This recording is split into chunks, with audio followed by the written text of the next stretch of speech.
Assalamualaikum warahmatullahi wabarakatuh. Alhamdulillahi wa kafa wassalatu wassalamu ala nabiyyil mustafa wa ala alihi wa sahbihi an sidqi wal wafa wa ba'd. Faqad qala Allah ta'ala fi kitabihil karim, a'udzu billahi minasy syaithanir rajim.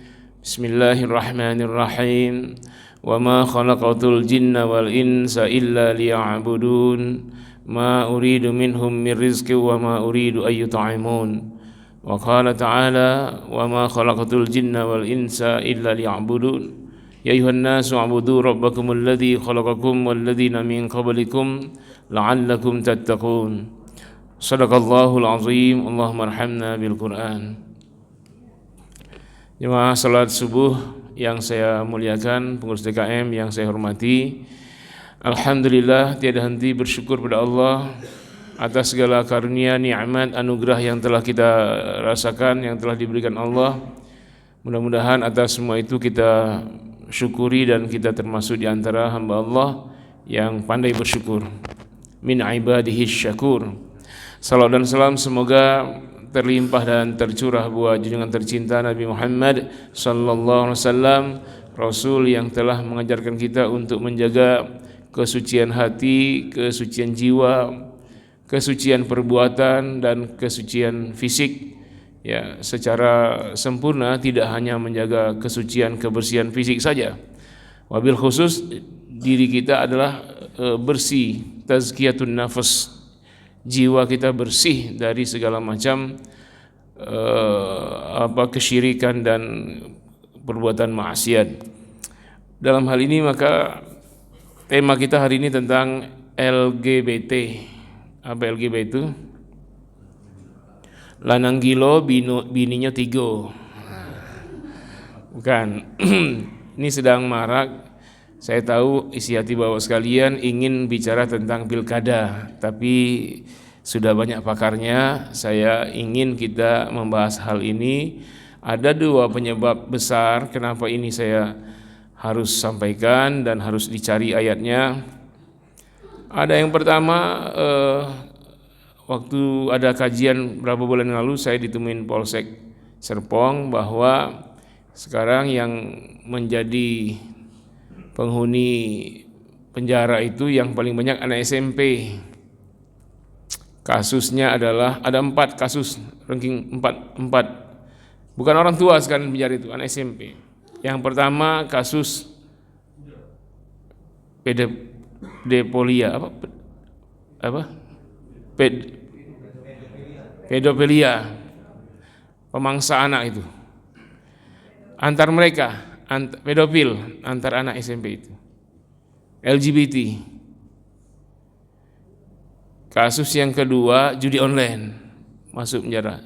Didampingi kembarannya, judol pinjol. Yang ketiga tawuran, kasus tawuran. Dan yang keempat narkoba. Mau jadi apa generasi kita? Kita SMP dulu nggak kayak gitu ya. Kita nakal juga Pak barangkali ya. Mungkin kalau kita nakalnya duelnya 1 lawan 1, nggak ada yang tawuran kita dulu zaman kita. Pulang-pulang kita dimarahin sama orang tua kita kan. Setelah kita berkelahi dimarahin, besok orang tua kita ngantar kita ke rumah teman kita yang kita berkelahi itu. Pagi-pagi sekali habis subuh, saling bermaafan. Itulah kenakalan dulu. Sekarang sudah kenakalan orang tua dilakukan oleh anak remaja. Yang kedua, antum mungkin ikuti berita sekarang yang sedang merebak virusnya. Sekarang juga hati-hati di mana-mana, katanya harus ada jaga jarak juga dan lain-lain, yaitu kasus Mpox ya, monkey virus ya, cacar monyet. Dan itu banyak yang sudah menyebar itu kepada para pelaku LGBT. Jadi penularannya lewat sesama jenis, disorientasi hubungan. Sebenarnya banyak alasan lain ya. Yang ketiganya karena memang mereka kampanye luar biasa di mana-mana. Ya mungkin pemusik pemusik yang Coldplay itu jadi endorse-nya untuk LGBT di dunia ini, termasuk di olahraga bola dan lain-lain. Olimpiade Prancis barusan. Kalau bola itu ban kaptennya dipakaikan ban pelangi yang mendukung LGBT dan seterusnya. Sementara untuk mengantisipasinya, untuk menyeimbanginya tidak terlalu banyak fokus. Bahkan ada yang ngaku pakar-pakar mengatakan nggak ada larangan tuh laki dengan laki. Kalau tahun 2015 ada tokohnya, saya nggak mau sebut namanya, tapi dosen UIN, profesor, doktor, seorang perempuan. Nggak ada di Al-Quran larangan untuk laki dengan laki, perempuan dengan, ya kan? Nah, saya akan jawab itu. Untuk sebuah yang haram tidak perlu dengan kata-kata. Memang salah satu indikator perbuatan itu haram ada larangan, ada nahi. Makanya ada kaidahnya kan, al-aslu fil nahyi lit-tahrim. Prinsip dari larangan Allah itu menunjukkan haram. Tapi tidak hanya nahi. Sesuatu yang menunjukkan kemurkaan Allah, ghadiballah misalnya ayatnya kan, atau la'nat Allah, la'anallah, atau azabullah, azab Allah, atau azabun azim, atau azabun alim, atau dirincikan azabnya, maka enggak diperlukan lagi perintah, kalimat perintah untuk menyatakan keharamannya. Kaum Nabi Lut enggak ada sebutin larangan laki dengan laki, Pak. Tapi disebutkan azabnya, berarti haram, jelas tuh. Udah lompat dia. Kalau yang proses yang awal ini, yang nahi ini belum tentu masuk neraka, belum tentu diazab. Memang larangan, dia berbuat salah, dosa, tobat, surga. Ini nggak disebut lagi, langsung nerakanya. Kalau yang dengan nahi itu larangan dikerjain lagi sampai dia berproses lalu tidak bertobat sampai mati, baru diazab. Tapi kalau ayatnya langsung azab, nggak perlu lagi kalimat larangan. Dan yang tidak masuk akal, tidak perlu dengan kalimat larangan untuk menyatakan keharamannya. Ya repot lah kalau begitu. Tebal Al-Quran, Pak. Misalnya ada ayat dilarang nikah dengan tembok, dilarang nikah dengan kucing, dilarang nikah dengan pagar, ya harus disebut semua misalnya. Al-Quran cukup apa yang sudah tidak logis, sudah haram, sudah. Nggak perlu lagi penjelasan begitu-begitu. Nah, ada dulu yang mengatakan tak ada larangan di Quran, perempuan dengan perempuan lagi. Aduh, error juga itu. Dia profesor filsafat sebenarnya, bukan profesor usul fiqh, bukan profesor fikih tapi filsafat. Dan dapat itu gelar itu dari Amerika tuh, the brave woman, wanita terberani, paling berani menyampaikan pendapat. Tapi itu sebenarnya proyek sebenarnya kan. Setiap apa yang disampaikan itu ada cuan bos, cuan. Jadi nulis itu bukan neliti dapat temuan, bukan. Udah tapi dulu ini jawab halal, baru cari dalilnya. Sama kayak SDSB dulu kan. Ya, ada profesor juga, ulama besar juga, ditetapkan dulu porkas halal, baru cari dalil-dalilnya. Semua ulama mengharamkan, ketemu satu titik ada yang halal, itu yang dipakai. Jadi bisa dipesan. Nah, dan banyak faktor lain, itu 3 saja yang saya sebut, 3 sebab kenapa sekarang. Dan itu memang Polsek Serpong itu minta pada ulama-ulama sekarang untuk menyampaikan perkara ini, karena sudah sangat membahayakan. Generasi apa coba dari SMP sudah sudah mencintai sepiteng. Bagaimana coba? Ya. Ini parah, Pak. Di luar tidak masuk haikal, di luar nurul. Kalau gitu. Coba ya, kita bandingkan dulu. Bagaimana dahsyatnya Al-Quran melarang LGBT ini. Kita bandingkan dengan dakwah para nabi. Misalnya di surat Al-A'raf, ini kacamata saya bawa nggak ya?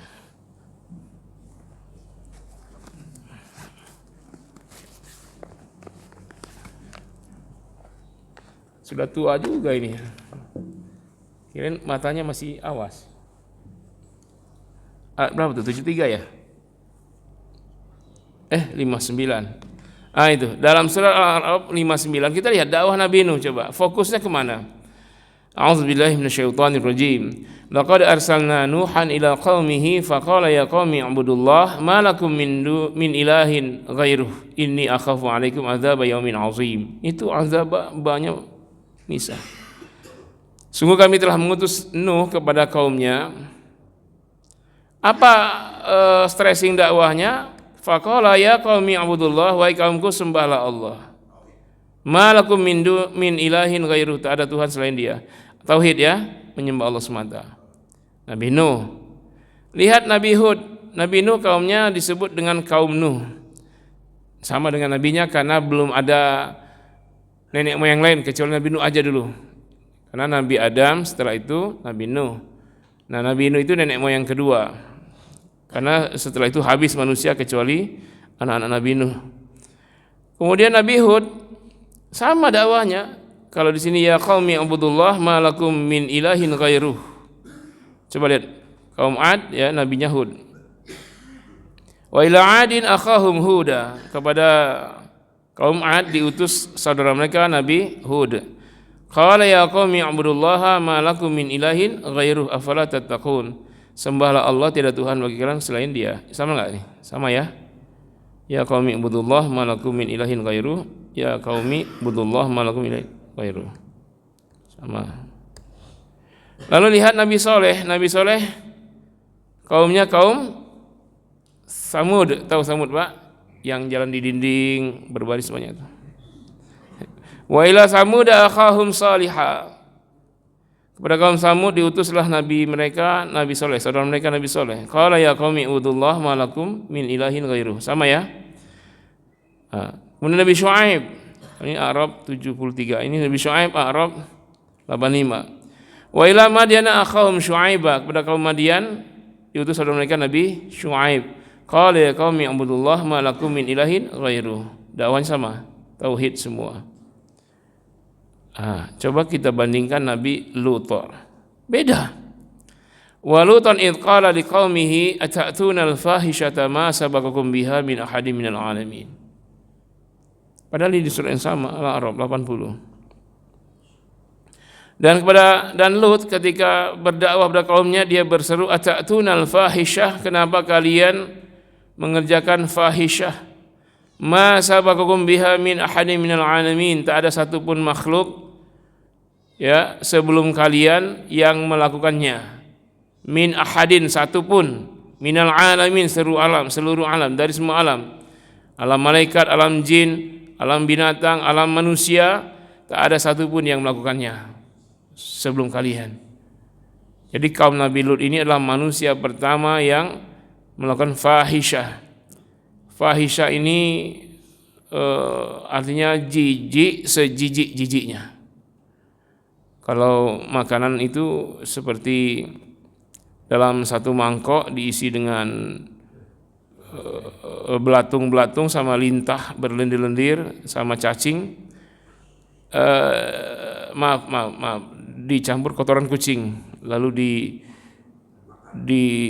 disiram dengan kencing babi, diaduk-aduk.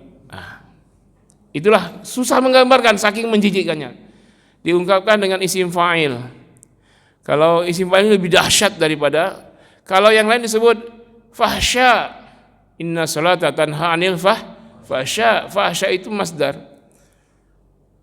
Al-fa'il ini pelaku. Al-fa'ilu asyaddu minal masdar. Dalam ilmu balaghah itu ya. Fa'il lebih dahsyat daripada masdar.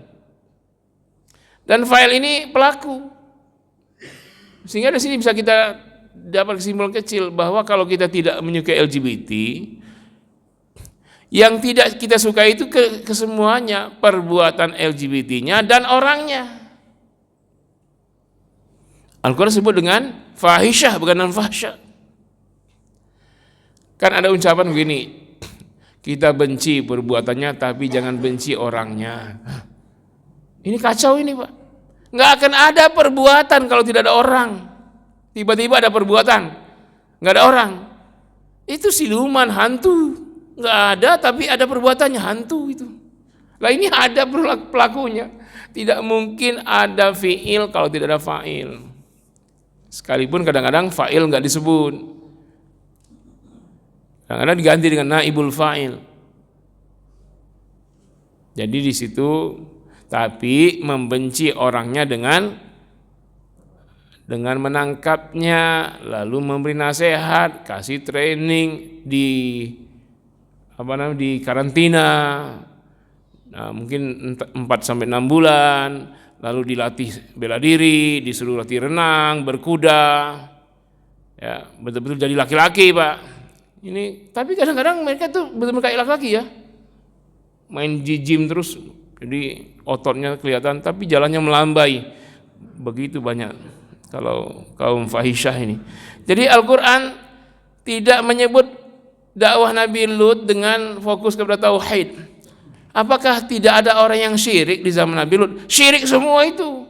Mereka itu menyembah pohon, Pak. Namanya pohon Aikah. Pohon Aikah. Nah, sebenarnya beringin yang subur, tapi akibat pohon itu tanah sekitarnya jadi subur, sehingga pertanian lain jadi subur, hasilnya banyak panen. Karena berkah pohon itu, mereka sembah pohon Aikah itu. Aikah di surat Hud itu. Tuh. Syirik juga, tapi fokus dakwah Nabi Lut kenapa bukan menyeru tauhid? Tidak, Nabi Lut juga berdakwah tauhid. Cuman ada kasus yang belum pernah ada. Maka ini yang diangkat. Seolah-olah perintahkan Yahud atasi ini dulu. Syirik nanti tetap didakwakan tauhid. Tapi ini paling parah ini. Karena kalau sudah mulai sebuah perbuatan itu akan diikuti orang banyak. Dan faktanya sampai sekarang itu pun diulangi orang sampai hari ini. Ya. Yang kedua, kita analisa dari lafaz nama kaum. Coba Bapak bayangkan ketika orang syirik, kaum Nabi Saleh disebut Samud. Ketika syirik, kaum Nabi Syuaib disebut Syuaib. Ketika syirik disebut nama kaumnya Ad, Nabi Hud. Coba lihat ini. Ketika LGBT, nama kaumnya nggak disebut. Saya udah cek semua di berbagai ayat itu, dicari di itu Pak, di Holy Quran tuh cari nama Saddum, nggak ketemu, nggak ada, nggak disebut. Jadi Allah pun tidak berkenan menyebut namanya, nama kaumnya Saddum. Dia itu memang namanya Saddum, di hadis ada, tapi nggak masuk dalam Al-Quran. Orang barat sebut Sodom, perbuatannya sodomi, pakai D. Kalau pakai T, sotomi, itu lain lagi. Nah ini nggak disebut, saking bencinya Allah. Ya, kalau orang benci itu kadang-kadang disebut nama yang dibenci. Jangan coba-coba sebut namanya lagi ya. Nah, kan saking tidak mau dengar, saking benci dan murkanya Allah, nama Saddum tak ada di situ. Apa perbuatannya? Innakum lata'tuna rijala syahwatan min dunin nisa. Sungguh kalian mendatangi laki-laki dengan syahwat, bukan menikahi perempuan. Parah ini. Bal antum kaum musrifun. Bahkan kalian kaum yang sangat melampaui batas. Musrifun, melampaui batas. Dalam istilah Al-Quran, melampaui batas yang lainnya disebut toghun. Toghin itu juga melampaui batas. Tapi musrifun, toghun itu beda. Kalau togho orangnya toghun, yang disembahnya toghut, itu melampaui batas atas, menganggap ada yang melebihi batas kemanusiaannya. Dia manusia, dianggap lebih dari itu. Seperti orang-orang yang menjadikan anak Tuhan, itu toghun orangnya, orang yang nyembahnya itu, jadikan Isa anak Tuhan, Uzair anak Tuhan, atau menganggap ada yang kuatan Tuhan selain Allah, misalnya dewa matahari, dibikin patungnya, disembah, atau apa saja yang melebihi batas kemanusiaan itu melampaui batas atas. Atau orang yang bersifat sombong, itu togho, karena yang pantas sombong Allah. Nah, dia membesarkan diri padahal manusia ini lemah. Itu juga melampaui batas atas. Syirik itu ya. Sombong, syirik. Itu namanya Toghun orangnya, togo perbuatannya, yang disembahnya togut. Nah, musrifun melampaui batas bawah. Dia manusia merendahkan diri di bawah batas manusia. Dia manusia membinatangkan diri. Nah, ini. Nah, jadi kalau kita gambarkan gini, Pak. Ini batas bawah, ini batas atas. Nah, kalau kita di tengah sini, kita berada di siratal mustaqim, jalan yang lurus. Tapi kalau sini, togo, lewat nih. Kalau kita ke sini, di bawah. Nah, kalau masih di sini, siratal mustaqim. Memang siratal mustaqim itu luas, lebih luas dari jalan tol. Memang yang togo dan mus itu sempit. Jadi siratal mustaqim luas. Kenapa bisa lewat batas? Padahal luas itu. Apapun perbuatan yang baik itu berada di situ. Tapi kenapa yang kecil itu dilewatin? Nah, itulah. Itu manusia. Semuanya boleh, ya Adam, semuanya halal, makanlah, nikmatilah surga ini. Fakulu minha haitsu syi'tuma. Apapun yang kalau ingin, tapi jangan dekati pohon ini. Satu pohon aja, yang lain pohon lain boleh. Buah lain silahkan makan, semuanya nikmati. Cuman satu ini, tapi yang satu itulah yang bikin penisirin tuh ya. Akhirnya melanggar. Nah, itu yang terjadi dengan manusia ini. Jalan lurus itu luas, Pak. Dalam bahasa Arab itu ada torik. Torik itu jalan sempit. Kayak gang, torik. Kalau antum ke Mekah itu ada torik. Nah, itu jalan orang mau tawaf atau mau sholat dipakai tawaf. Torik, jangan diusir-usir oleh askar. Nah, bukan nama artis torik. Ada lagi sabil itu luas. Nah, kayak jalan kita ini torik masih ya, tapi depan itu udah sabil. Ada syari', lebih luas lagi syari'. Jalan depan itu yang luas tuh di dekat depan pom bensin. Syari'. Nah, sirat itu lebih luas dari jalan tol. Di dalamnya bisa ada 10 lajur ke depan, 10 lajur ke sini, bolak-balik. Oh, siratal mustaqim itu luas. Lah iya. Yang berada di jalan lurus yang luas, tapi kenapa masih ada yang nyerempet ke musrifun, ke togun musrifun. Nah, itulah manusia, Pak. Yang kedua, pengertian sirat tadi bahwa ada 10 lajur, kalau digabungkan dengan lawan arahnya 20 lajur. Nah, untuk jalan lurus itu banyak jalannya, sehingga kita tidak boleh mengklaim jalan kita saja yang paling lurus, yang paling benar. Dianggap siratal mustaqim itu sempit kayak torik, sabil, syari'. Lebih luas dari syari'. Bahkan bisa berapa jalur, lajur apa jalur? Lajur. 1, 2, 3, misalnya bisa 10 mobil, 20 mobil sana, itu namanya jalan tol sirat. Nah, jadi untuk ke jalan lurus itu banyak, kadang-kadang jalannya lewat jalur bintang 9. Kadang-kadang lewat matahari dengan pancaran sinarnya 12. Kadang-kadang lewat simbol bulan. Itu siratal mustaqim, enggak usah ribu-ribu di situ tuh. Kita sama-sama di jalan yang lurus, luas kok. Tapi kadang-kadang sesama pengguna jalan di jalan tol saling caci maki. Kamu salah jalan. Padahal mereka tujuannya sama itu.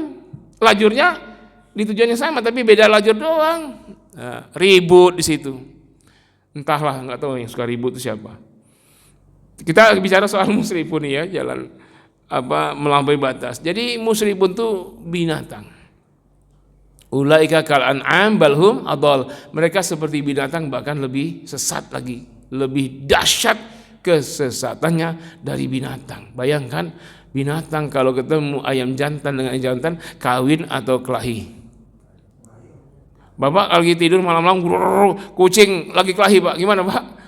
Berisik ya, nggak bisa tidur ya. Nah, begitulah kucing jantan ketemu kucing jantan. Lah ini laki dengan laki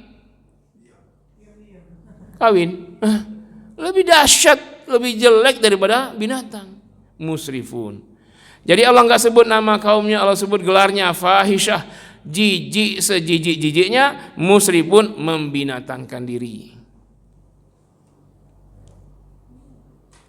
Wa ma kana jawab qaumihi, tak ada jawaban kaumnya illa anqalu, kecuali mereka menyatakan, mereka berkata, akhrijuhum, usirlah mereka, Lut dan keluarganya itu usir, min qaryatikum, dari kampung kalian, innahum unasu yatatahharun, sesungguhnya mereka Lut dan pengikutnya ini, keluarganya ini, yatatahharun, orang-orang yang sok suci. Tohirun suci kan, tohir orang suci, yatatahharun sok suci. Nah ini sama ternyata jawaban kaum Nabi Lut itu jawaban bencang-bencong sekarang. Berhentilah kamu ini sebenarnya laki-laki, saya tahu persis waktu kamu lahir itu ada apa? Ada laki-laki kamu ini, saya tahu kamu lahirnya. Sok suci lu, sok suci. Kita suruh dia taubat, suruh ini. Ya. Tapi kadang sikap kita ini malah memahami, memaklumi. Kadang-kadang ada bencong-bencong malah kita ketawa. Kadang-kadang di TV pelawak-pelawak berlaga kayak bencong malah ketawa. Itu yang paling laku. Itu udah dekat-dekat kaum Nabi Lut itu. Walaupun mungkin di TV mereka pura-pura, berpura-pura pun tak boleh. Ntar jadi beneran tuh. Walaupun tidak beneran, dia telah mengkampanyekan kebencongan itu. Allah telah ciptakan laki-laki ya laki-laki, perempuan ya perempuan. Ada ustadz laki perempuan, itu namanya khunsa. Dalam Islam ada khunsa, tapi khunsa itu dalam 100 juta orang baru satu barangkali, atau dalam 1 miliar cuma satu. Siapa mereka? Mereka yang lahir dengan dua kelamin, dua-duanya ada. Tapi itu kan dalam 1 miliar orang cuma satu, Pak. Kalau 8 miliar berarti cuma 8 orang. Enggak menjadi pembahasan umum, itu perlakuan khusus. Ditunggu sampai dewasanya, haid apa tidak. Lihat pula sekundernya, ada apa tidak sekundernya, ada jakun atau tidak. Nah kalau ada sekundernya dites, kalau dulu begitu ya para ulama fikih tentukan. Kalau sekarang gampang banget Pak, tinggal teliti DNA-nya, lihat kromosomnya, XY atau XX apa? XY atau XX. Kalau XY berarti laki-laki, XX perempuan, tinggal di operasi yang, kalau XX berarti operasi yang laki-lakinya, kalau XY berarti operasi yang perempuannya. Terbalik ya. Yang perempuan apa? XX apa? Perempuan XX itu. Gampang tak kalau sekarang dengan teknologi canggih. Kalau dulu para ulama membuktikannya, dia dihukumi laki atau perempuan, dilihat yang mana berfungsi ketika kencing. Yang kedua, nanti setelah agak besar dilihat ada enggak tumbuh jakunnya atau di dadanya atau yang lain. Nah, dilihat mana yang berfungsi, dihukumi itu, lalu yang lain di nonaktifkan. Kalau dulu, kalau sekarang udah gampang sekali, tinggal uji kromosom, tes DNA katanya. Jadi nggak ada orang yang sebenarnya bencong dari lahir itu, nggak ada. Itu semua karena pergaulan. Laki-laki sejak lahirnya tahu-tahu oleh emaknya tiap hari kasih boneka, main bunga, kembang-kembang. Akhirnya dia jadi perempuan pada laki-laki. Nah, salah asuh bisa jadi, atau lingkungan, yang paling banyak pengaruh lingkungan ya. Dan sekarang pengaruh lingkungan itu didukung oleh kampanye seluruh dunia itu. Bahkan didukung juga oleh PBB. Bahkan kalau kita tidak menerima keberadaan mereka, kita dianggap radikal. Ya, waktu kita ikut olahraga itu malah ikut semua ya. Maksudnya di kampanyenya kita tolak, walaupun kita harus ikut juga perlombaan olimpiadenya. Tapi kalau mereka masih seperti itu, kita bisa boikot, tidak usah ikutlah negara Islam. Karena ini mendatangkan azab. Nah, fa'anjaina wa ahlahu illa imra'atah. Lalu kami selamatkan Lut dan keluarganya kecuali istrinya, kanat minal ghabirin, istrinya termasuk yang ditinggalkan untuk diazab di negeri itu. Pertanyaannya, kenapa istri Nabi Lut diazab? Apa dia lesbi? Tidak. Beliau wanita suci dan ta'ah. Darinya lahirlah anak-anak Nabi Lut. Anak Nabi Lut semuanya perempuan.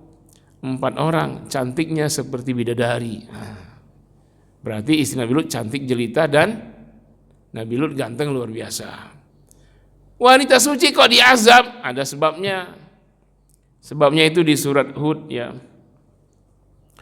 Kita lihat sebab kenapa diazab. Ini kasusnya ada Nabi Ibrahim, Nabi Ibrahim dengan Nabi Lut sepupuan.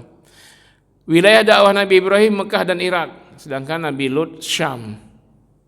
Nah, ketika datang malaikat utusan Allah memberikan 2 kabar gembira. Ini dari ayat 60-an ya, saya dari 70 ini ya. Falamma ra'a aydiyahum la ta'siru ilaihi. Jadi Nabi Ibrahim ini kasih Nabi Ibrahim. Nabi Ibrahim ini didatangi oleh para tamu. Tamu ini malaikat yang menjelma jadi manusia. Nabi Ibrahim kebiasaannya setiap ada tamu dikasih makan. Makannya daging sapi bakar, daging sapi muda bakar. Panggang, sapi panggang, beef. Baqarah, laham, ya. Jadi itu yang paling enak, Pak. Dan Nabi Ibrahim ini chef, koki juga jago, ya. Nah, setelah disuguhin makanan, tahu-tahu tak makan. Aneh, Nabi Ibrahim ini beberapa orang tamunya ini disuguhin makan, padahal tak ada pernah orang nolak. Begitu enaknya masakan Nabi Ibrahim.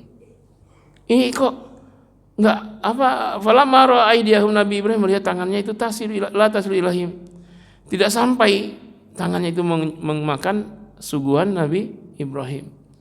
Ya, jadi heran. Lalu mereka berkata, jangan takut ya Ibrahim, kami adalah utusan Allah, kami akan diutus kepada kaum Nabi Lut.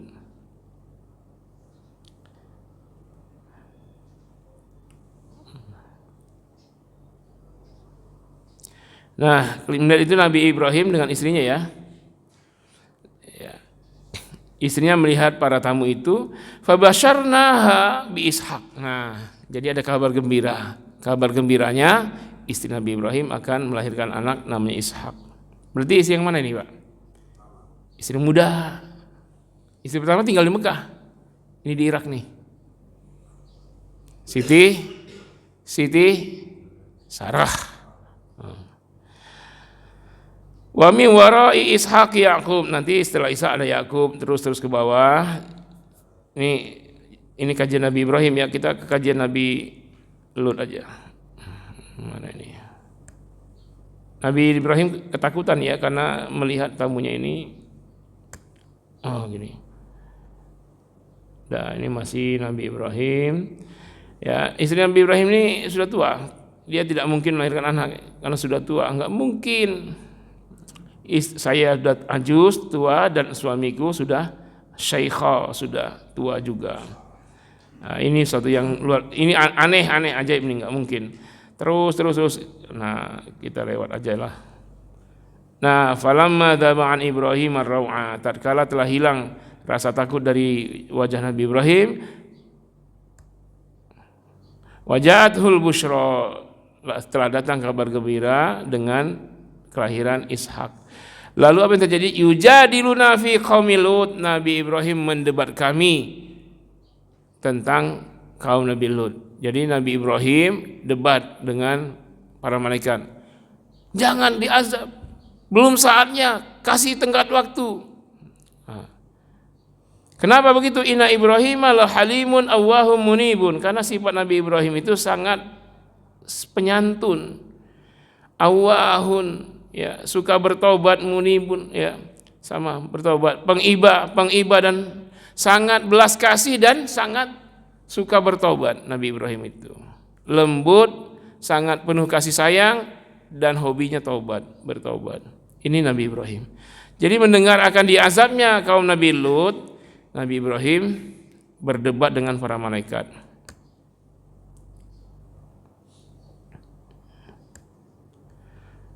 Akhirnya malaikat berkata dengan suara tinggi, "Ya Ibrahim, a'rid an haza." Hai Ibrahim, hentikan ini. Enggak usah lagi ngomong ini, ngomong yang lain dah. Ini sudah menjadi innahu qad jaa'a amru rabbik, ini sudah menjadi perintah putusan Tuhanmu ya Ibrahim. Wa innahum atihim adzabun ghairu mardud. Pastilah datang kepada mereka kaum Nabi Lut azab yang tak bisa ditolak.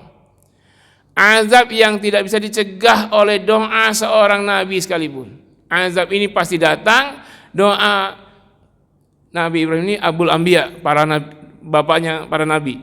Tidak bisa mencegah datangnya azab. Jadi sudah dipastikan azab, ya. Nah, setelah itu malaikat dari Irak langsung ke Syam nemuin Nabi Lut. Berapa lama? Langsung ke sana. Nabi Ibrahim nggak sempat. Nabi Ibrahim kalau cepat Pak, beliau akan datang duluan ngasih tahu Nabi Lut. Akan turun azab dari kamu ya Lut, tolong cepat hentikan jangan sampai terjadi azab. Tapi nggak bisa. Jauh. Berbulan ke sana pakai kuda, pakai onta. Dulu belum ada HP.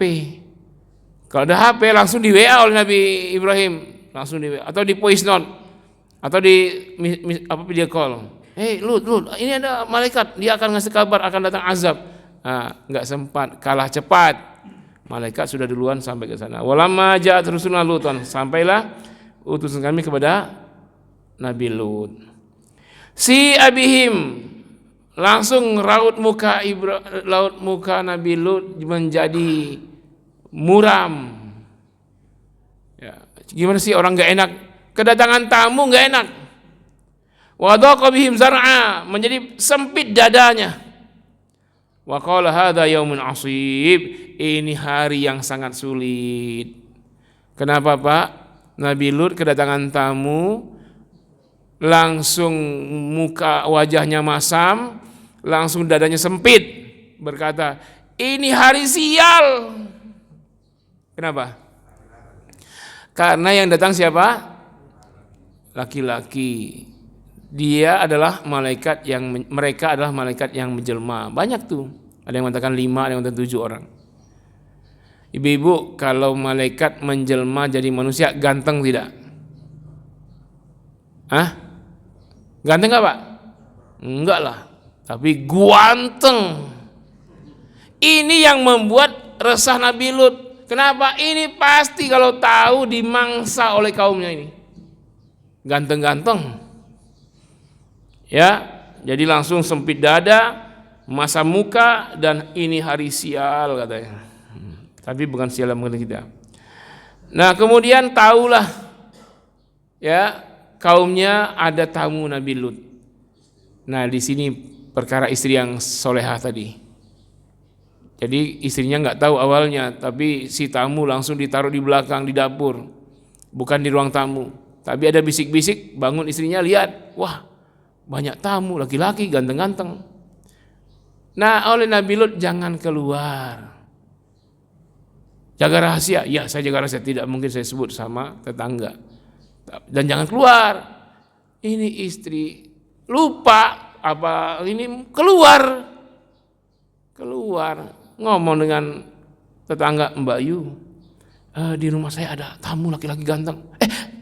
Rahasia, jangan ngomong ya, jangan ngomong. Tahu-tahu malam itu juga, setelah itu kan balik tuh istrinya, cuma satu tetangga Pak, nyebar semua tahu, akhirnya datang semua itu, yang laki-laki badannya otot semua itu, dari maaf ya, bukan kalau bahasa kita dari Pak RT-nya sampai budak karang tua semua datang Pak. Ya mungkin satu kampung tuh berapa ya, satu kaum itu datang semua, laki-laki semua, mau meminta agar Nabi Lut melepaskan. Wajahu qaumuhu, datanglah demo semua kaumnya itu. Yuhra'una ilaihi, mereka sangat antusias. Wa min qablu kanu ya'maluna sayiat, mereka juga pelaku aneh macam maksiat. Jadi kaum Nabi Lut itu as-sayiat, juga melakukan perbuatan maksiat selain LGBT. Di antara mereka juga pembegal. Jadi tamu itu akan dimangsa sekalian barang-barangnya akan disikat. Pembegal itu kaum Nabi Lut juga awalnya. Lalu demo lah. Akhirnya dia minta keluarkan semua tamu-tamunya karena mereka ingin kencan. Qala Nabi Lut menjawab, ya qaumi, hai kaumku. Nah, nego. Sudah, sekarang gini, kalau kalian memang hasrat, tak usah dengan tamu-tamu saya ini. Saya punya anak 4 orang, cantik-cantik semua. Ya qaumi haula'i banati, hai kaumku, inilah anak-anak perempuanku. Hunna atharu lakum, mereka adalah wanita paling cantik sedunia. Laksana bidadari. 4 wanita cantik laksana bidadari. Lakum, untuk kalian.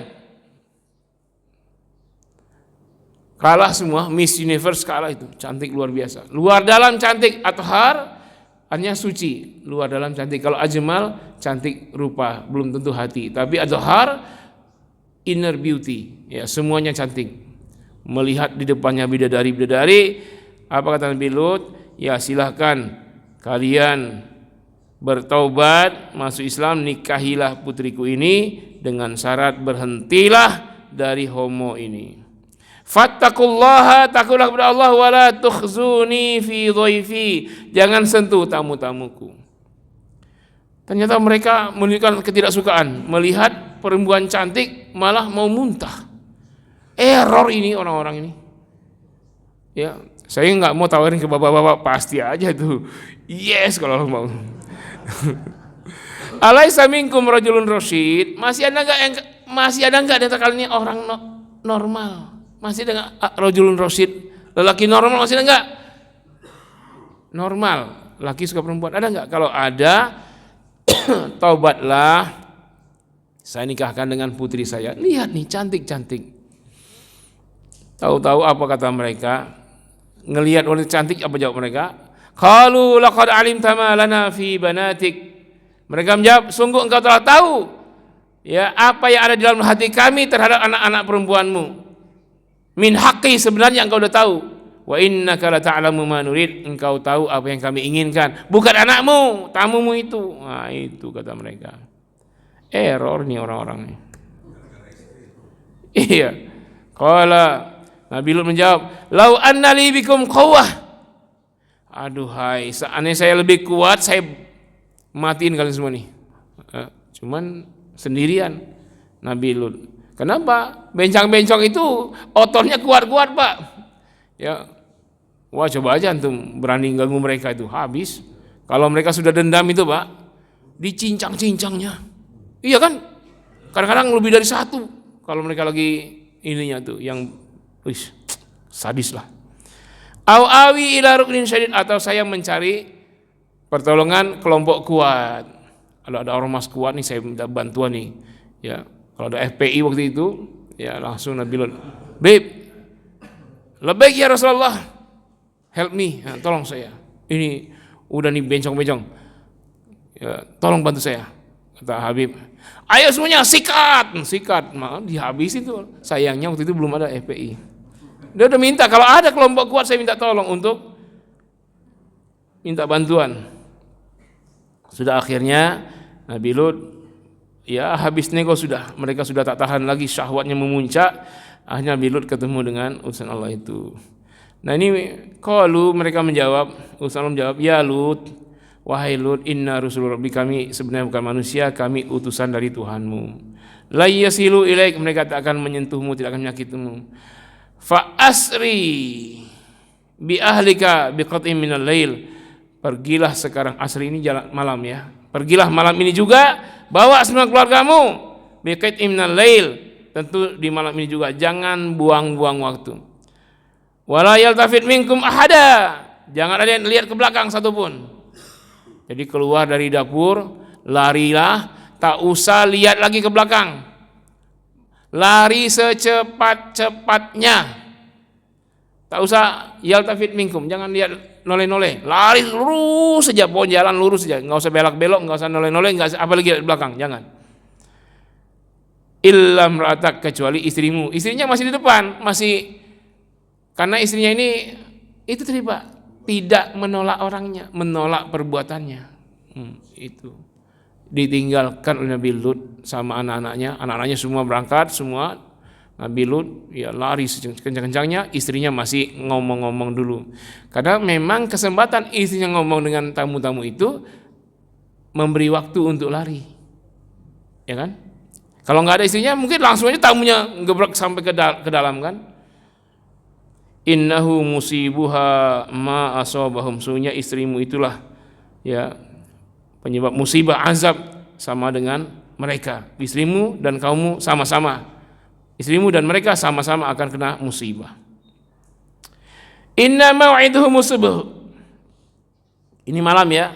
Sesungguhnya waktunya azab itu subuh ini. Ini malam, ini bilang subuh. Cepatlah sebelum subuh keluarlah dari kampung Sadum ini. Alaisa subuhu biqarib? Bukankah subuh tinggal sebentar lagi? Larilah secepat-cepatnya. Enggak usah pikir istrimu udah, enggak usah nolak ke belakang lagi. Berangkat. Lari, tinggalkan istrimu itu. Hanya berangkat malam itu kejadiannya subuh. Apa yang terjadi subuh itu? Di sini, Pak. Falamma jaa amruna, datanglah azab kami. Ja'alna 'aliha safilaha, kami jadikan negeri itu bagian atas ke bawah, bawah ke atas. Wa amtarna 'alaihim hijaratan min sijilin mandud, kami hujani dengan batu-batu yang berduyun-duyun dari langit, hujan batu. Sijil itu batu berapi. Batunya meteor berapi. Jadi gempa, saking dahsyatnya gempa. Mungkin SR-nya berapa dia? 10 SR. Yang paling tinggi berapa? Dalam ilmu gempa berarti berapa? 10. Itu mungkin di atasnya itu. Jadi gempanya bukan begini, tapi naik turun. Jadi anehnya kampung lain yang sejengkal aja beda dengan itu enggak gempa. Hanya kampungnya saja gempa. Lalu dari atas dihujani batu meteor berapi. Lalu karena inti bumi ini panas, dia mendorong ke atas karena goyang, terus kan lempengannya longgar. Akhirnya lepas dari bumi itu, Pak. Didorong oleh panas bumi, dari atas hujan batu meteor besar-besar raksasa. Gimana menggambarkan ini bumi, ini kampung mereka, lalu didorong oleh naik ke langit, Pak, lepas. Nah, dihujani batu-batu meteor ya. Akhirnya di langit itu kena bagian samping terbalik, baru ditarik lagi gravitasi, tenggelam ke dalam bumi puluhan kilometer,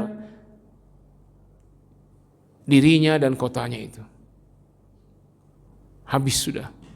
Nah, yang dekat-dekat seperti itu ya di Indonesia ini ada likuifaksi, itu mirip-mirip tuh, kampungnya dimasukkan, kan memang infonya begitu dulu sebelum kejadian likuifaksi di Palu, atau katanya ada tahun berapa dulu masuk kampung dalam tanah.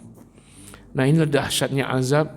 Nah, kalau sudah begini azab, nggak usah tanya haram atau halalnya, sudah di azab itu hanya dunia akhirat. Di dunia di azab seperti itu, di akhirat azab lebih dahsyat. Saya mau vulgar ngomongnya nggak enak, ada anak kecil. Pokoknya di azab paling dahsyat. Apa yang menjadi objek azabnya? Yaitu objek azabnya itu. Diapain? Digergaji, ditombak-tombak, dipukul kayak pemukul baseball tapi berduri-duri besi itu. Anunya itu yang diazab sedahsyat-dahsyatnya itu. Di neraka jahanam tuh. Nah, karena itu ulama fikih menyatakan pelaku LGBT ini kalau orang berzina itu dirajam sampai mati. Nah, ada khilafiyah soal LGBT gimana? Disamakan dengan pelaku zina, dirajam juga. Tahu rajam? Ditanam secara vertikal, disain kepalanya, kemudian disiapkan batu-batu satu truk, nah wajib melempari sampai pecah. Ada yang mengatakan sama, ada yang mengatakan begini, diterbangkan dengan helikopter, nanti kepala di bawah, kaki di atas, kaki diikat. Nanti di bawah itu batu-batu karang cadas, sama mungkin paku-paku yang pakunya ke atas itu ya, atau besi-besi tajam. Nanti dijatuhkan, karena terbalik, otaknya terbalik, maka azab hukumannya juga dibalikkan. Nah, itu nyata sekalian. Jadi ini mesti diberitahu sama anak kita bahwa kita boleh menyalurkan nafsu tapi dengan hak. Nikah itu hak. Nikah resmi disaksikan, diumumkan, dan di situ ada tanggung jawab. Nah kalau ini kan tidak bertanggung jawab, zina itu tidak bertanggung jawab, mana ada tanggung jawab di situ, ya apalagi LGBT, ya, dan itu sangat menjijikkan. Dan Al-Quran menyebut istilah mereka banyak ya. Coba tadi di ayat tadi. Tapi ini ujung akhirnya ada musawamatan inda rabbik, azab yang sangat rata semua kena dari Tuhanmu. Wa ma hiya minaz zalimin bi'an, dan azab seperti ini kepada pelaku kezaliman. Jadi orang LGBT disebut zalim juga. Biba'id, tidak jauh. Perbuatan yang sama dengan azab yang sama itu tidak jauh. Hanya azabnya akan seperti ini juga. Ya, walaupun tidak sama persis, ya kayak likuifaksi kayak itu kan. Ini mirip tuh azabnya. Kalau perbuatan diulangi lagi zaman sekarang. Nanti katanya ada megatrust. Sekarang LGBT udah di mana-mana. Tahu-tahu nanti kejadian, orang bilang apa? Oh itu hukum alam, gempa itu biasa saja, hukum alam. Kejadian luar biasa. Biasa. Bumi ini mencari titik keseimbangan. Lalu gempa, lalu itu biasa, normal. Lalu tsunami, biasa. Itulah Pak, hukum alam. Itu orang kafir begitu. Hukum alam tuh nggak ada Pak. Nggak ada. Yang tentang hukum alam itu dia menyatakan alam ini punya inisiatif. Alam ini tidak berinisiatif. Jadi nggak ada hukum, yang ada sunnatullah, hukum Allah terhadap alam. Yang menetapkan matahari itu terbakar pada dirinya, menyinari semuanya, bukan matahari itu yang punya kehendak. Dia dikehendaki oleh yang maha berkehendak. Yang menyebabkan bumi ini berputar di matahari itu bukan bumi ini. Kalau bumi ini punya kehendak, dia akan punya kehendak lain. Ganti deh, mutarnya terbalik. Coba kalau mutar terbalik gimana? Hancur semua. Nah, yang ada hukum Allah, sunnatullah, bukan hukum alam. Nah, termasuk gempa itu nggak mau ada kecuali dia ngikutin sunnatullah. Ya, jangankan gerak dahsyat 9,5 SR, gerak kecil aja, mata berkedip, itu bukan kemauan kita itu. Allah yang memberi izin, otak kita perintahkan mata kita berkedip. Coba kalau sudah kena stroke, nggak bisa berkedip lagi tuh matanya, sebelahnya nggak bisa ngedip, sebelahnya terbuka aja terus. Itu apa kita punya kehendak? Tidak. Ada yang berkehendak stroke akhirnya nggak bisa ngedip mata. Itu semua adalah sunnatullah. Jadi kalau ada gempa, banjir yang menyebabkan banyak korban, itu diantara kecil-kecilnya azab. Tapi kalau sebut azab, ngamuk nggak? Kita datangin rumah hancur yang patah-patah kaki semua. Kali ini bikin dosa besar, di azab Allah kalian. Habis kita Pak. Dicaci makin sedunia kita. Orang gempa, orang korban dikatain-katain. Tapi kalau kita mau telisik dari Al-Quran memang seperti itu. Itu peringatan bagi yang masih ada, yang masih hidup. Ya, semua itu sebagai tazkirah, peringatan. Nah inilah jemaah sekalian, dan Allah menyebut mereka dengan istilah-istilah. Tidak menyebut nama kaumnya Sodom, tapi disebut istilahnya. Apa tadi ya? Mujrimin, kriminal. Musrifun, membinatangan diri. Fahisyah, menjijikkan. Spiteng ini. Spiteng. As-sayyiat, pelaku aneka keburukan. Az-zalimin, zalim. Zalim ini ditafsirkan juga syirik. Karena Luqman berkata, inna syirka la zulmun azim, syirik adalah kezaliman yang besar. Oleh karena itu, jemaah sekalian, kita harus waspada, karena walaupun kita bukan pelaku, tapi kita tidak menjaga, kita tidak berdakwah. Kalau datang azab, tidak hanya yang melakukan saja, yang taat pun akan kena. Wattaqu fitnatal la tusibanna alladzina zalamu minkum khassah. Takutlah kamu azab yang tidak hanya menimpa orang zalim semata di antara kalian, ya, yang kena juga yang taat. Wa'lamu annallaha syadidul iqab. Ketahuilah Allah maha dahsyat azabnya. Nah, karena itu dakwah, kita dakwah untuk mencegah. Siapa? Kita dulu. Kita dakwahi diri kita, anak kita. Sekarang canggih Pak, kampanye mereka itu lewat handphone. Selama ini saya tidak suka di dunia maya itu. Medsos itu saya nggak suka. Tapi pas saya pulang haji ini, teman-teman satu angkatan haji ini kirim terus TikTok lagi. Saya nggak ada TikTok awalnya. Kirim video TikTok lagi di Masjidil Haram, mereka shoot itu mereka masukkan TikTok semua. Masukkan di grup haji. Saya nggak mau lihat. Tapi penasaran juga. Jamarot, lagi di Jamarot, lagi di Arafah, banyak itu videonya TikTok semua. Saya mau lihat iseng-iseng saya download lah TikTok, saya tonton. Hanya bisa saya lihat kan karena sudah aplikasi. Iya, yang mereka kirim itu video-video haji. Tahu-tahu yang muncul video di TikTok selain itu kampanye LGBT terus itu. Perempuan dengan perempuan, lama sekali saling bibir dengan bibir, laki dengan laki. Itu lagi di video itu. Wah, ini kalau yang aktif di dunia TikTok akan lihat ini terus. Jadi kampanye, Pak. Ya, makanya saya bilang, berarti ini yang dilakukan anak-anak sekarang. Artis Korea itu, Pak. Artis Cina, Korea. Yang grup mata sipit itulah yang Jepang apa segala itu. Lagi-lagi lesbi. Perempuannya cantik-cantik semua. Itu kan kampanye itu di TikTok itu. Nah, sekarang anak-anak kita yang pegang handphone, itulah tontonannya, Pak.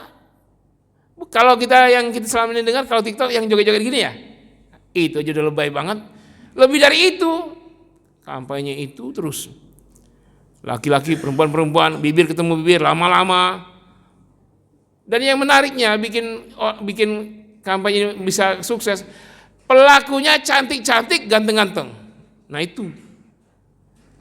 Kalau kuntilanak, itu kita nggak tertarik ya. Kuntilanak misalnya saling ciuman itu apa menjijikkan itu kan. Ini bukan manusia. Nah ini ngerinya. Makanya anak-anak jangan kasih handphone. Itu Cina itu, Pak. Yang produksi HP. Itu sejak tahun 2018 itu punya aturan yang boleh pegang HP anak usia 18 tahun di bawah pengawasan ketat. Cina saja sekarang udah begitu caranya dengan handphone. Anak-anak pelanggaran kalau ketahuan orang tua ngasih HP di bawah usia 18 tahun. Lah ini anak kita 18 bulan udah diberi HP oleh emaknya, karena HP emaknya yang paling parah itu HP ayahnya dicas. Dilihat anaknya ada video porno. Astagfirullah. Kejadian santri saya pas liburan. Balik-balik dia sudah otaknya sudah kotor, udah rusak. Akhirnya lagi tidur itu adik kelasnya dimainin itunya, adik kelasnya itu. Ketahuan karena di pondok saya ada CCTV. Dipanggil segala macam, akhirnya ngakunya waktu liburan HP ayahnya lagi dicas. Dia buka, ada ayahnya simpan video porno. Dia tontonlah itu, enggak hilang-hilang, Pak. Yang hilang hafalannya hilang. Akhirnya anak itu kita keluarkan. Pas kita keluarkan diaduin, Pak, diaduin pengacara kita. Mau dituntut? Silakan, saya bilang tuntutlah. Udah ada pengacaranya, udah ada ini, saya tunggu ya beneran. Saya tinggal ngomong, nanti yang terbuka bapaknya di pengadilan silakan. Itu dari anaknya, untungnya kita rekam, Pak. Pengakuan itu kita rekam, dicatat juga, anak itu tantangan, baru kita keluarkan tuh anak. Marah bapaknya, marah ibunya, masa sekali kesalahan langsung dikeluarkan. Kenapa? Karena dia akan menularkan ke santri yang lain. Otaknya udah rusak, Pak. Kalau ahli psikologi mengatakan kerusakan saraf otak orang nonton porno itu seperti orang yang kecelakaan, parah, putus semua sel sarafnya itu. Akhirnya dia hampir hilang ingatan. Nah, sepertilah kerusakan saraf orang yang nonton porno. Makanya kita tidak mau menularkan pada santri yang lain, anak itu kita keluarkan. Hampir masuk pengadilan meja hijau. Saya tinggal ngomong aja, nggak apa-apa, saya bilang. Nanti yang malu bapaknya sendiri, ada rekamannya, nggak jadi. Sekarang nggak ada yang bawa kita ke pengadilan, ya kan? Mikir bapaknya kan kalau di itu, wah nanti terbongkar rahasia saya. Ternyata mungkin bukan satu, mungkin banyak dia simpan tuh, dia download video porno. Yang laki-laki, perempuan atau yang lawan jenis, kita nggak tahu. Anaknya yang bilang begitu. Kalau bapaknya simpan begitu ya itulah, Pak. Padahal anak itu udah kita akad sejak masuk pesantren, tanda tangan orang tua, si anak dan kita tidak akan memakai handphone selama studi di pesantren. 6 tahun ya 6 tahun. Ketat kita, Pak. Di pondok kita nggak ada yang main handphone, anak-anak nggak main handphone.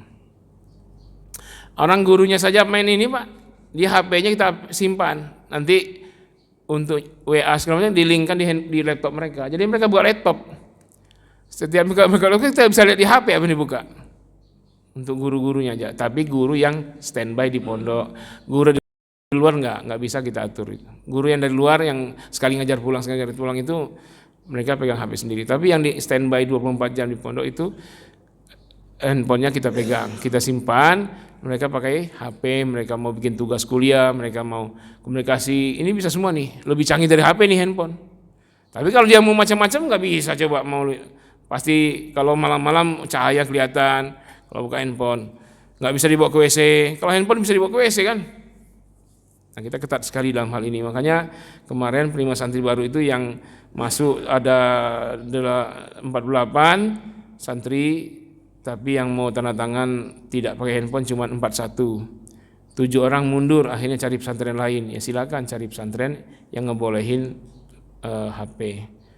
Ya, kalau kita nggak bolehin. Baik, ini yang saya sampaikan ya. Ini sebagai amanah juga dari Polsek Serpong waktu itu. Silakan kalau ada pertanyaan, kita masih ada waktu sampai jam 4 sore. Antum tapi saya mungkin 10 menit aja, 10 menit. Silakan.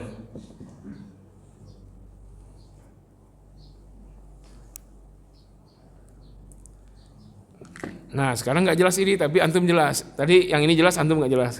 Yang ini. Ya, silakan Pak. Waalaikumsalam warahmatullahi wabarakatuh.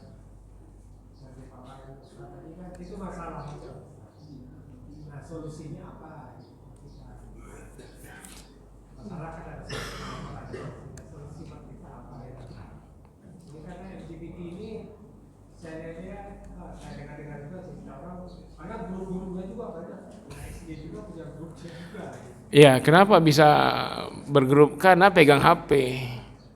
Kalau untuk anak-anak itu solusinya talak 3 dengan HP.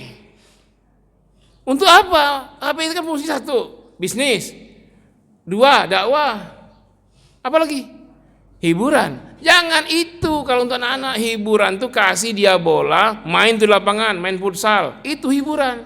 Kasih raket, kasih bulu tangkis, main bulu tangkis. Kasih meja pingpong, kasih bat, kasih bola, itulah hiburan.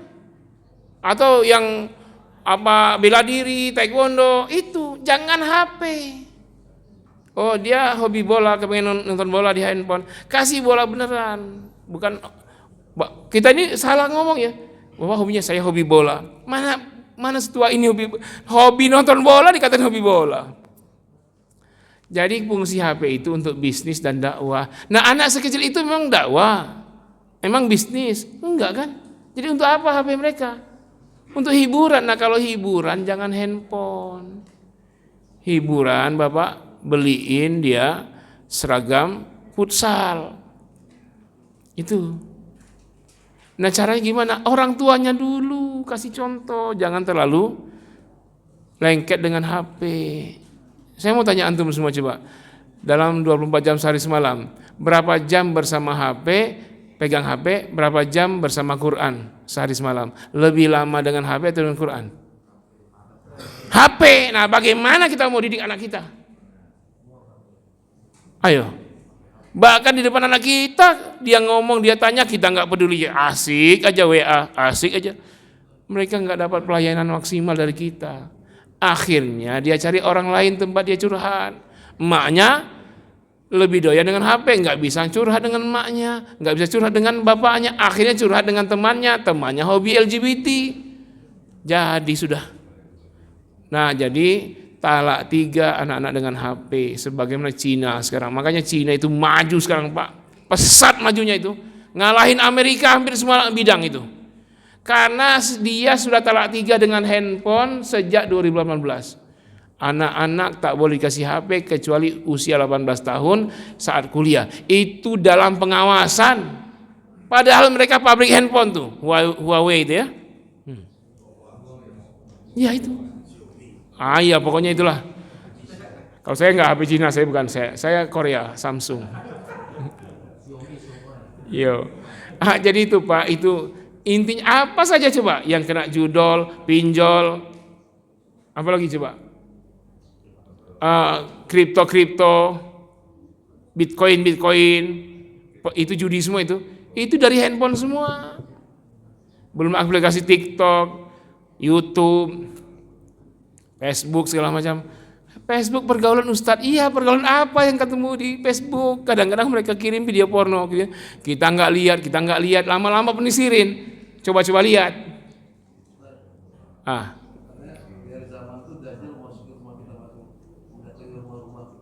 Ya.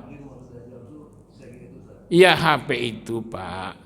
HP itu sarana Israel Yahudi ngelihat kita. Sekarang kan Bapak bawa HP nih. Kita pengajian ini udah tahu dia Pak, bahkan tahu dengan diri kita, tahu dengan wajah kita semua udah. Karena ini satelit hubungannya. Kita kan tahunya cuma Google Map ya kan? Kita bisa lihat tuh alamatnya, itu rumahnya sebelah kiri. Itu kuno. Teknologi mereka tuh udah canggih. Kalau kita bawa HP atau yang ada urusan dengan satelit, udah nggak ada rahasia Pak. Kita ini nggak perlu diintelin dengan orang datang ke sini. HP kita itu udah jadi intel. Kita ngapain itu ketahuan sudah, teknologinya udah ketahuan. Jadi kita mau apa? Mau sembunyi dari orang pura-pura baik, tapi sendirian kita lihat porno. Orang tahu kita lihat porno itu, udah tahu semua. Aplikasinya ada, nomor ini apa yang dikerjain tiap malam. Nomor ini, cuman karena kita belum ada kepentingan, nggak diapa-apain. Nanti kalau kita ini ada kepentingan, baru diancamnya kita. Makanya kalau antum korupsi, nggak bisa apa-apa. Ketahuan, antum kan kalau korupsi pasti calling-callingan dengan yang ngasih suap. Nah, pakai HP itu udah terekam semua. Makanya nggak bisa keluar, harus koalisi. Kalau keluar dibongkar, dipanggil KPK. Makanya jadi koalisi gendut semua di mana-mana. Kenapa? Karena semuanya ada kasusnya udah ketahuan dari mana, yaitu dia yang pegang BIN, yang pegang Intel, yang pegang semua, ya hanya nggak bisa apa-apa. Jadi sekarang nggak ada tempat sepi, kita mau bersepi-sepi dengan HP sekarang. Udah tahu semua Pak, Yahudi tahu, Intel tahu, semua tahu, cuman nggak dikasih tahu karena dia untuk apa kita bukan orang penting. Nanti antum jadi orang penting, baru dibuka itu. Makanya pada mundur tuh, ketua partai besar mundur, ketua ini terancam, ketua ini akhirnya harus koalisi, padahal dia mau nyalonin orang baik tak bisa nyalon. Ya orang baik itu kalaupun dibongkar semuanya nggak ada. Orang dia nggak doyan perempuan, dia nggak doyan duit, dia doyannya masyarakat sejahtera, tapi yang baik begitu nggak dipakai sekarang. Bicara apa Ustadz ini? Yang tahu lah saya, pokoknya itu aja, tangkap aja apa yang bisa tangkap. Jadi Pak, sekarang ini satu bukti bahwa Raqib Atid itu fakta hak. Sedangkan yang dibuat manusia saja sudah bisa ngerekam, mengawasi, meradar kita, mengintel kita. Ini buatan manusia. Apalagi buatan Allah, Raqib dan Atid. Lebih canggih dari HP kita Pak. Gerak hati kita ini sudah tahu semua itu, udah nggak bisa rahasia lagi Pak. Mau sepi, mau terang, mau rame, mau sendirian, nggak ada sendiriannya, itu baru Raqib Atid. Belum lagi sel tubuh kita ini kan hidup ya, sel malah hidup kan. Sel itu nanti di yaumil akhir jadi saksi kalau kita pernah apa. Al-yauma nakhtimu ala mulut kunci sel. Coba kalau sel kita satu titik darah kita aja berapa sel itu, setetes darah itu? Lebih dari 1 miliar sel. Satu titis darah itu. Nah coba kalau 1 miliar saksi, kita diadili di akhirat, saksinya 1 miliar, kita mau apa? Di dunia saja kita jadi terdakwa, saksinya 1000 orang, gimana kita? Gempor kita sudah. Di akhirat ini semua sel-sel, sel kulit, sel rambut, kulit, apalagi kulit nih, coba kulit, ada nggak perbuatan buruk yang tidak melibatkan kulit? Zina, kulit. Korupsi, suap menyuap, kulit. Ini kan elektronik kan kulit nih. Elektronik semua itu, makanya nanti yang bicara kulit, bahkan kulit duluan yang membongkar. Malah orang-orang masuk neraka itu protes dia. Wa qalu li juludihim lima syahidtum alaina. Mereka yang masuk neraka itu berkata, wahai kulitku, wa qalu li juludihim, berkata pada kulit mereka, lima syahidtum alaina, kenapa kalian menjadi saksi yang menyebabkan kami ke neraka? Qalu, kulit menjawab, antaqanallah, Allah yang ciptakan kami jadi saksi. Wa antaqa kulla syai'in, dan seluruh segala sesuatu juga jadi saksi. Ternyata bukannya kulit kita, meja saksi, laptop saksi, ini saksi, semua saksi. Lalu di mana tempat sepi lalu kita bisa bermaksiat sendirian? Di mana? Di hotel di Singapura, nggak ada istri, tahu-tahu malam-malam ada teman laki, ini teman. Lalu nggak ada yang lihat. Bukankah kasur jadi saksi? Bukankah atap jadi saksi? Bukankah AC jadi saksi? Bukankah tisu jadi saksi? Bukankah bantal semua jadi saksi? Antaka kulla syai'in, Allah jadikan segala sesuatu saksi. Ini masalah saya. Kalau santri saya tahu tuh, panggil dia, oi, ada Kapsa masuk. Ini ustadz ini santrinya bisa, ustadznya nggak bisa. Ya begitulah Pak. Kan pelatih bola itu bisa menciptakan striker seperti Muhammad Salah, Jurgen Klopp, tapi Jurgen Klopp nggak bisa jadi striker. Nah, itu alasan. Apa ya? Kalau itu Fusilat kalau nggak salah itu. Tapi kalau dicari tahu. Antoko carinya, antoko kulla syai'in. Sambil nanggu ya, satu pertanyaan lagi, satu aja, dah sudah itu. Atau li juludihim. Carinya di mana nih? Ya sambil ya li.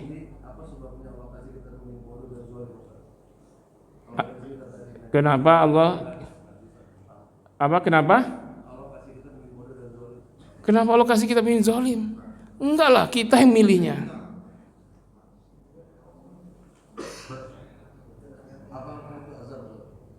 Fusilat benar Pak, ayat 21.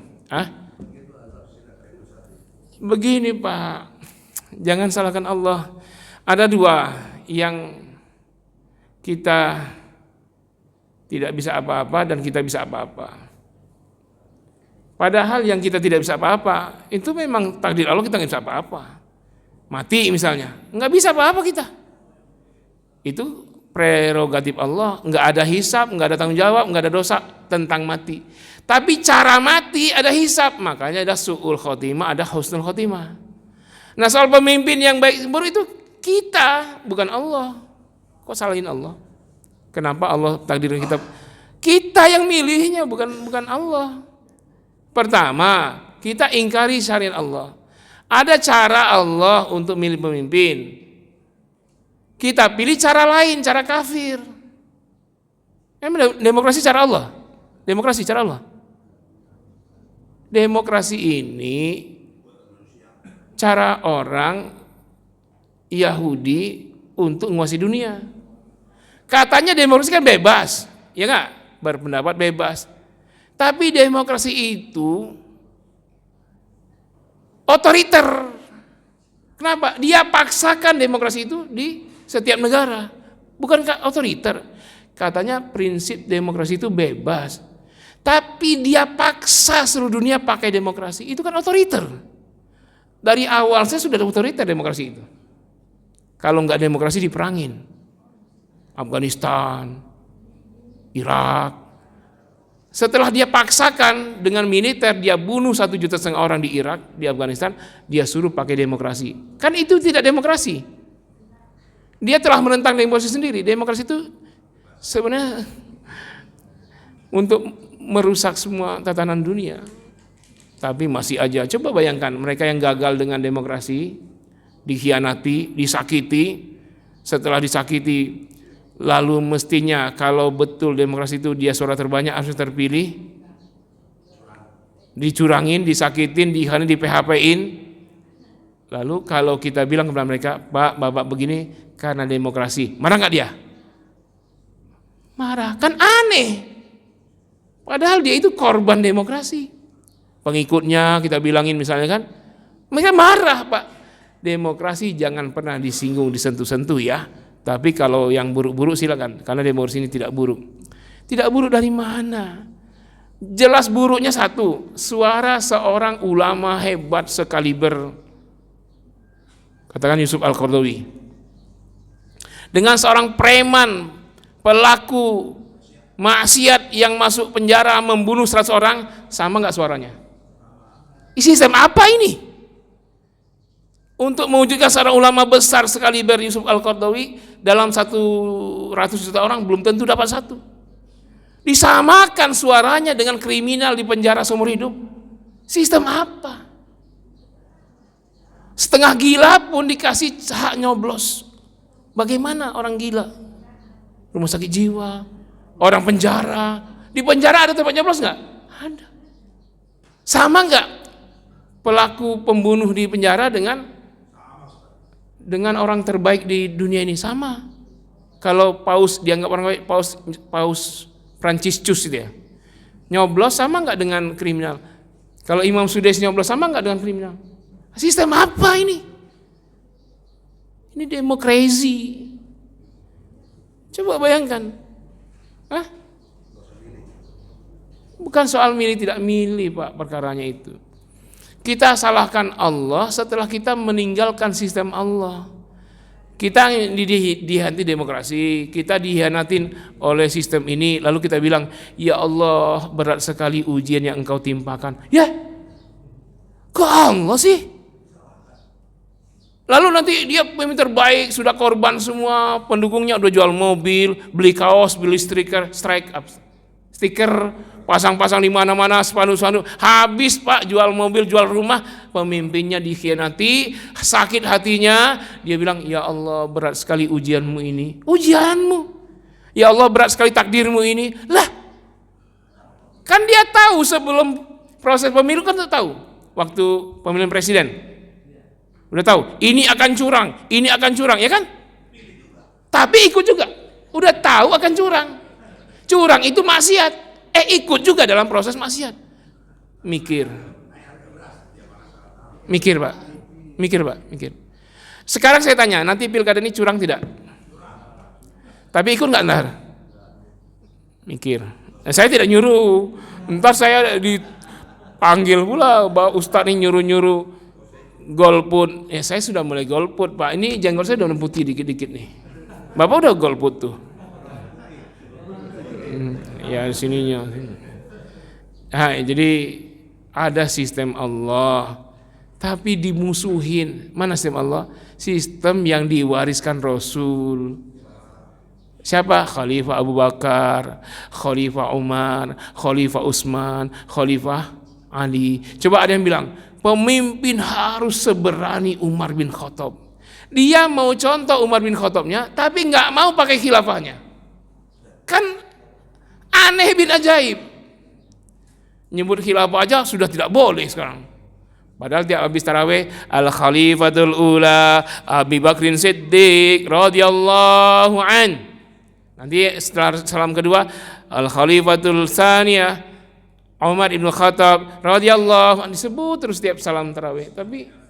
Tapi dengar khalifah langsung ayat Quran itu Pak. Wa idz qala rabbuka lil malaikati inni ja'ilun fil ardi khalifah. Allah kan cuma ngomong-ngomong ringan. Apa yang tidak berbobot dari omongan Allah? Ada. Omongan Allah ringan. Kalimat Allah Al-Quran itu ringan, tidak berbobot. Ada. Bisa kafir kita mengatakan kalimat Allah tidak berbobot.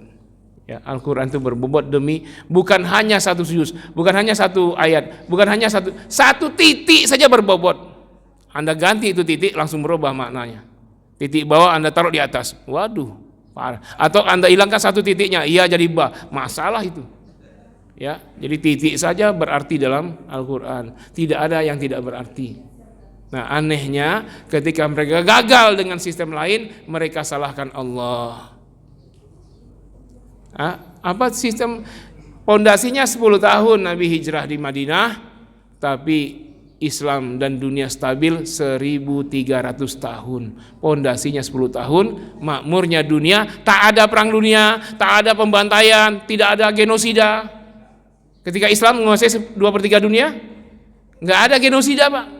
Nggak ada pembantaian, nggak ada perang dunia 1-2, dunia aman. Tapi itu dimusuhi sekarang, dianggap radikal. Aduh, kacau nggak? Kacau ya. Tapi itu masih, itulah. Nanti pasti curang nih Ustadz, ini pasti sogok menyogok, ini serangan fajar, serangan duha, serangan malam sebelumnya. Tapi kita tanya, ikut nggak? Ikut. Misalnya, ini perjudian Ustaz, judinya pun curang. Ini semuanya batil semua. Nanti ikut judi nggak? Ikut. Gimana kita udah tahu judinya curang, judinya batil, udah judi batil lagi, udah judi curang lagi, ikut juga. Saya nggak nyuruh golput, nggak. Kita bisa berpikir, semua yang kita lakukan dipertanggungjawabkan di hadapan Allah. Dihisapnya berat. Jadi kalau pemimpinnya zolim, jangan katakan ujian berat dari Allah, pilihan kita.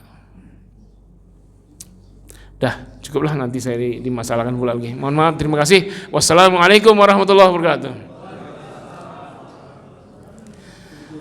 Bapak nih mancing-mancing, nanti saya yang masalah.